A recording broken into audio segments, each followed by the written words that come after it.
Hello investors. Iran வந்து attack பண்ணியிருக்கு middle ஈஸ்ட்டில். So UAE, Bahrain, Qatar all are under attack. Please அங்கே இருக்கிறவங்க எல்லாருமே கவர்மெண்ட்டோட ரெகுலேஷன் படி என்ன பண்ணுங்கன்னா அவங்க சொல்கிறத கேட்டுட்டு please stay in your home safe. விஷயம் உங்களுக்கு தேவையுள்ள ஆக்சசரிஸ் ஏதாச்சும் வாங்குறதா இருந்தாக்கா வாங்கிட்டு வந்து வீட்டில் பத்திரமா இருங்க. This war will mostly be over in few days. I hope so. இப்போ வந்து என்ன பிரச்சனைன்னு பார்த்தீங்கன்னா, இப்போ ஆயில், கோல்டு அண்ட் சில்வர் இந்த 3 அசெட் கிளாஸுமே பயங்கரமாக ஏறப்போகுது. You will see and temporary correction in UAE real estates. கண்டிப்பாக தெரியும், நிறைய பேர் வந்து யுஏஇ ரியல் எஸ்டேட்டில் இன்வெஸ்ட் பண்ணியிருப்பீங்க. There be panic setting there, but that will also recover in the coming years, coming days.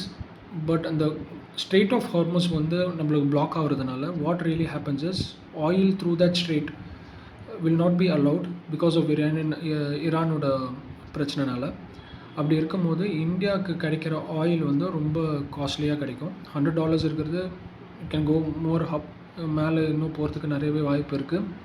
அப்படி இருக்கும்போது ஆயில் ப்ரைஸஸ் இன்க்ரீஸ் ஆகும், இங்கே இன்ஃப்ளேஷன் இன்க்ரீஸ் ஆகும். இன்ஃப்ளேஷன் இன்க்ரீஸ் ஆகிறதுனால இந்தியா வந்து இன்ட்ரெஸ்ட் ரேட் கட் பண்ணாமல் இருக்கிறதுக்கு வாய்ப்பு இருக்குது.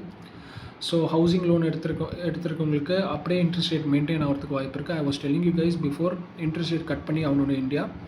பட் இந்த ஆயில் இன்க்ரீஸ்னால இன்ஃப்ளேஷன் அதிகமாக போகிறதுனால இன்ட்ரெஸ்ட் ரேட் கவர்மெண்ட் கட் பண்ணாது. Gold and silver will again perform very well. There is huge already people who are invested in gold and silver will have good profits. Stock market will stay in pressure. Coming 1 or 2 years, stock market will stay in pressure. But இப்போ ஒரு டைமில் தான் நீங்கள் எஸ்ஐபியை stop பண்ணாமல் தயவு செஞ்சு பண்ணுங்கள். Because when you're doing in crisis time only, when the market is in a good time, you will get a discounted price for the stocks. So இப்போ நீங்கள் பண்ணுறது தான் டிஸ்கவுண்ட்டாக கன்வெர்ட் ஆகும் ஒரு 2 வருஷம் 1 வருஷம்க்கு அப்புறம். ஸோ இப்போ பண்ணாமல் நீங்கள் அப்போ போய் கேப்சர் பண்ணணும்னு நினச்சிங்கன்னா you will not get the discounted price at all.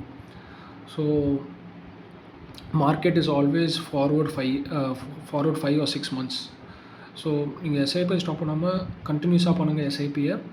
Gold and silver hold பண்ணிகிட்ருக்கோங்க, கண்டிப்பாக ஹோல்ட் பண்ணுங்கள். அக்குமுலேட் பண்ணுவீங்கன்னு பார்த்தாக்கா மெதுவாக ஸ்லோவாக அக்குமுலேட் பண்ணுங்கள். கோல்டில் மேலே தான் போகும், ஆயில் ப்ரைஸஸ் மேலே தான் போகும். இந்தியா இன்ஃப்ளேஷன் இன்க்ரீஸ் ஆகிறதுக்கு நிறையா வாய்ப்பு இருக்குது.